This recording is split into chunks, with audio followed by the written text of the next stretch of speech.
طلحہ صاحب لاہور سے پوچھتے ہیں ہم نے گھر سے بھاگ کر شادی کی تھی استغفراللہ، لیکن جب ہم گھر سے بھاگ گئے تو میرے گھر والوں نے اور سسرال والوں نے ہمیں واپس بلا لیا کہ ہم تمہاری شادی کرا دیں گے۔ اب ہم جب واپس آ گئے ہیں تو میری والدہ مجھے ہر وقت بد دعا دیتی ہیں اور کہتی ہیں کہ میں تجھے اپنا دودھ معاف نہیں کروں گی۔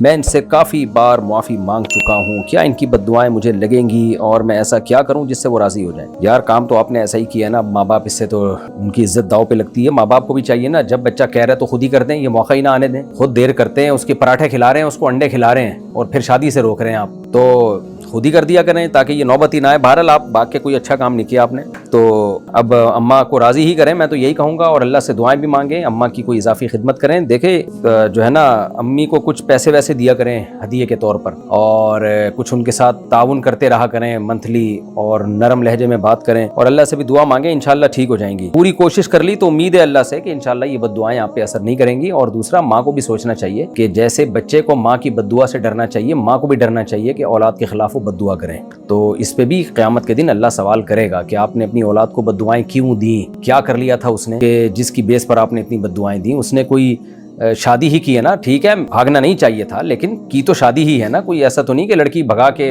کہیں زنا سینٹر میں لے گیا ہو یا کوئی ڈیٹے مار رہا ہو۔ تو پہلے اولادوں کو آزاد چھوڑ دیتے ہیں، کوئی کنٹرول نہیں ہوتا، جب ان کے ٹاکڑے ہوتے ہیں اور آپس میں دوستیاں ہوتی ہیں اور پھر شریف آدمی ہے وہ شادی کی بات کر رہا ہے، تو اتنی آزادیاں دینے کے بعد پھر کہتے ہیں کہ وہ جی شادی ہمارے مرضی سے کرے گا۔ تو آپ کی مرضی سے جب کرے گا جب پورا کنٹرول شروع سے آپ نے رکھا ہو، اس کو آزادی نہ دی ہوئی اتنی، تو اس لیے ماں پر بھی جائز نہیں ہے کہ جو اپنی اولاد کو بد دعا دے، اور اللہ نہ کرے یہ بد دعا لگ گئی تو کل ماں ہی بیٹھ کے روتی رہے گی۔ تو نبی صلی اللہ علیہ وسلم نے ارشاد فرمایا کہ عورتیں جہنم میں زیادہ ہوں گی، اس کی وجہ عورت ہونا نہیں ہے بلکہ اس کی وجہ آپ نے فرمائی تکثرن اللعن، تم لعنت زیادہ بھیجتی ہو۔ ذرا سی بات ہوگی ایک دم بد دعائیں، لعنتیں۔ باپ بد دعائیں اکثر کم دے رہے ہوتے ہیں، مائیں زیادہ دے رہی ہوتی ہیں، تو یہ بد دعا دینا بھی ناجائز ہے۔ تو اس لیے صرف اولاد کا مسئلہ نہیں ہے کہ وہ ماں کو خوش کرے، ماں پر بھی کچھ حقوق ہیں اولاد کے کہ وہ بد دعائیں نہ دے۔ جو ہونا تھا ہو گیا، شادی کی ہے اب چھوڑ دو، ٹھیک ہے تھوڑا بہت ناراضی بنتی ہے، میں نہیں کہہ رہا کہ وہ اس کو مزید اولادوں کو میں کوئی موٹیویٹ نہیں کر رہا کہ آپ بھی بھاگو۔ میری بیوی شادی کے 10 دن بعد اپنے گھر جا کر بیٹھ گئی تھی۔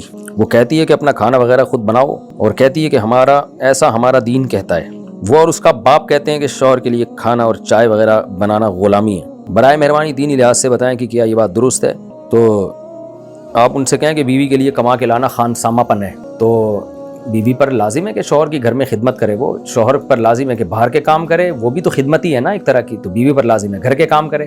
تو آپ بھی تو باہر کے کام کرتے ہوں گے، البتہ اگر آپ کی بیوی ایسے خاندان سے ہے کہ ان کے گھر میں عورتیں کچھ کرتی نہیں ہیں، سارے کام نوکر چاکر کرتے ہیں، تو پھر تو بیوی کا مطالبہ ٹھیک ہے، وہ کہے کہ میں بڑے لینڈ لارڈ گھرانے سے آئی ہوں اور رائل فیملی سے میرا تعلق ہے، ہم لوگوں نے کبھی اپنے گھر میں چائے بنائی نہیں، ہمارے سارے کام نوکر چاکر کرتے ہیں، تو میں یہ کام نہیں کروں گی، آپ نوکر رکھیں، پھر اس کا مطالبہ ٹھیک ہے۔ لیکن اگر نارمل خاندان سے ہے کہ جہاں گھروں میں چائے خواتین خود بنا لیتی ہیں، تو پھر وہ آپ کے گھر میں بھی اس کو چائے بنانی پڑے گی، کیونکہ قرآن کا حکم ہے عاشروہن بالمعروف، عرف کے مطابق جو معروف طریقہ اسی طریقے سے چلو ان کے ساتھ۔ تو اس لیے پھر یہ مطالبہ کہ میں غلام ہوں، ہم کوئی غلام ہیں، تو یہ بات ٹھیک نہیں ہے۔ تو آپ بولو کہ ہم کوئی خانسامہ ہیں جو ہم باہر سے انڈے لے کر آتے ہیں، دہی لے کر آتے ہیں، باہر کے کام آدمی کرتا ہے، گھر کے کام عورت کرتی ہے، تو تمیز کے خاندانوں میں یہی ہوتا ہے۔ تو یہ لازم ہے عورت کے اوپر وہ گھر کے کام کرے، اور آپ پر لازم ہے کہ آپ باہر کے کام کریں۔ اچھا بھائی، اور 10 وہ جو گھر جا کے بیٹھ گئی ہے تو حرام ہے، ناجائز ہے، اس کو چاہیے کہ واپس آئے وہ۔